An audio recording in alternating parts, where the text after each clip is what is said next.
All right, so previously we were looking at how using a regular expressions exec function versus a strings match function, how they were different, what kind of results we got. And one of the problems we had is that even when we got access to groups, the groups didn't have anything, even though our groups are right here.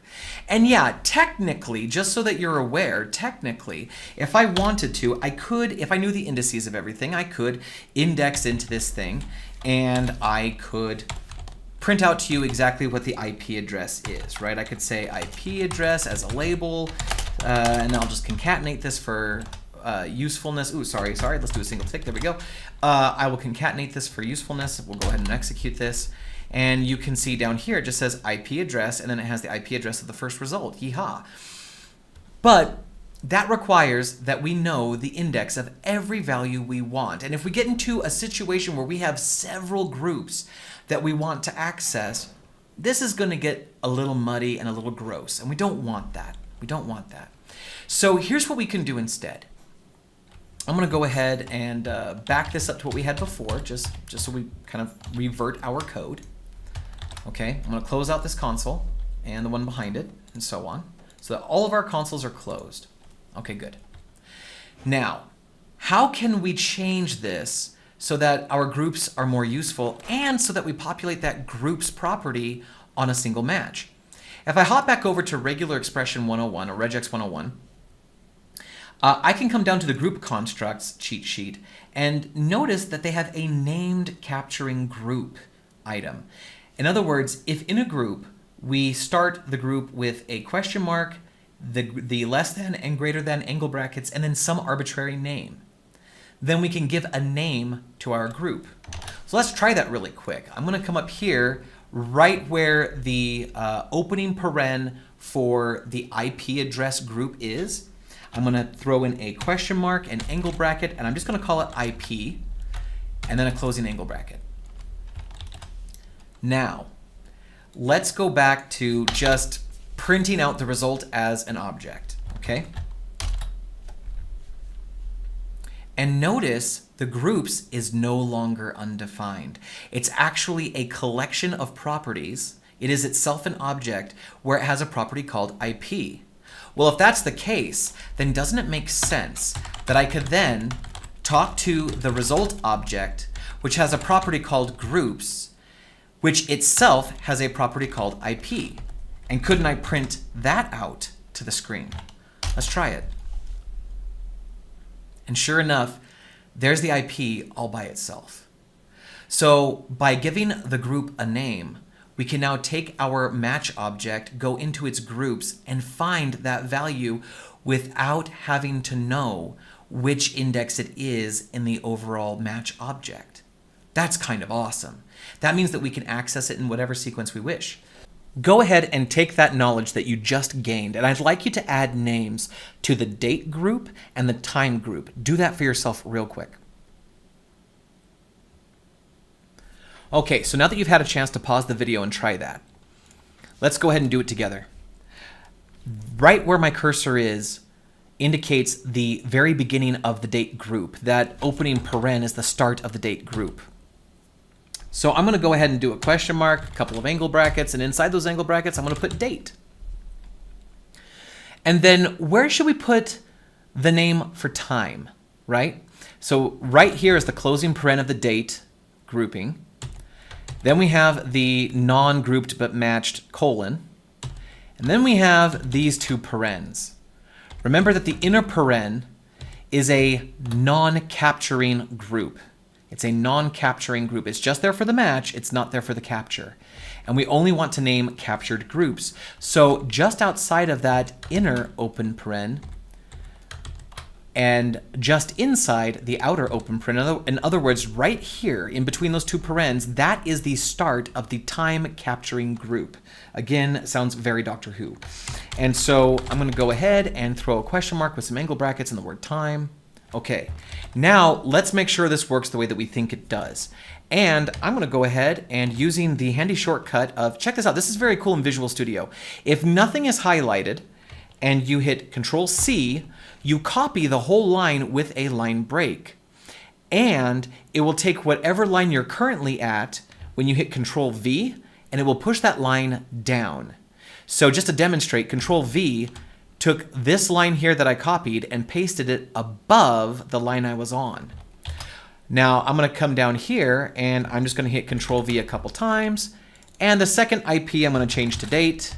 And the third IP I'm going to change to time. Let's go ahead and close our unnecessary consoles and let's run again. And sure enough, there are our grouping data, right? There is the data from each of our groups. All right, cool. Now, that's all well and good.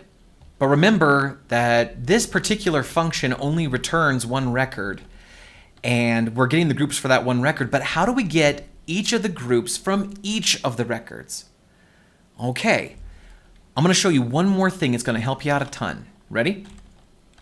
And by the way, I'm going to keep this comment here just so you have reference to an alternative. If all you need is the full match, you can always use data.match or the string.match, right? Okay, so how can we now change this code so that we iterate through our file match for match? Okay, we're going to make one minor modification first. First, I'm going to declare letResult right here with nothing in it. And I'm going to change our original line to just be result equals. And the reason is I'm going to start a new while loop. And in that while loop, in its condition, I'm going to surround result equals this thing. I'm going to surround that in a parenthetical so that I can check to see that it doesn't equal null. So in other words, if I run this function and it does not return null, that means it found a match. Good. And I'm going to take all this stuff right here. You know what? Let's leave it here for just the moment. We'll come back to that in a second. Because inside here, there is a protective thing we've got to do first. We're going to do if, and we're going to talk to our result.index. That is, remember, our result object has an index value. If it equals our regular expression's last index, its last recorded index, or the index last used, then we are going to go ahead and tell our regular expression to increment its last index. This is actually a defensive maneuver. We do this in case we have a special kind of match that will not advance the index. In other words, if we have some sort of zero width match, or if we're in a zero width file and things like that, we can end up in an infinite loop on accident. So this is kind of defensive against infinite loops. That's basically what that is.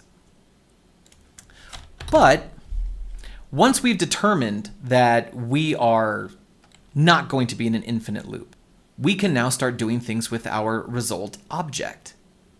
So now I'm going to grab these items and I'm going to go ahead, I'll even grab the comment, and let's use our arrow up key with the Alt key. So Alt arrow up to move this as a block into the upper curly braces. Hang on, gotta figure this out now. Oh, I know why, because I didn't do that. So I had an error there for a second, and what I discovered was that I had forgotten to put a closing paren after my regular expression.exec data, right? In other words, I'm trying to make a grouped function right here, a group in the order of operations sense, not the regular expression sense. I have made this step occur first, then we check to see if it's null, or if it's not null.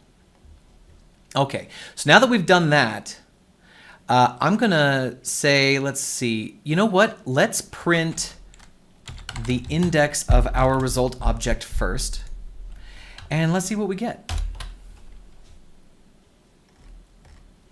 So notice that we get index 0, then index 247, then index 420. Holy moly, they're jumping by really weird indices, right? But that's okay. That is the index of the match in the file. And notice our data, right? Here is our IP, our date, our time. Then you have the index and the IP and the date and the time of the next record and so on.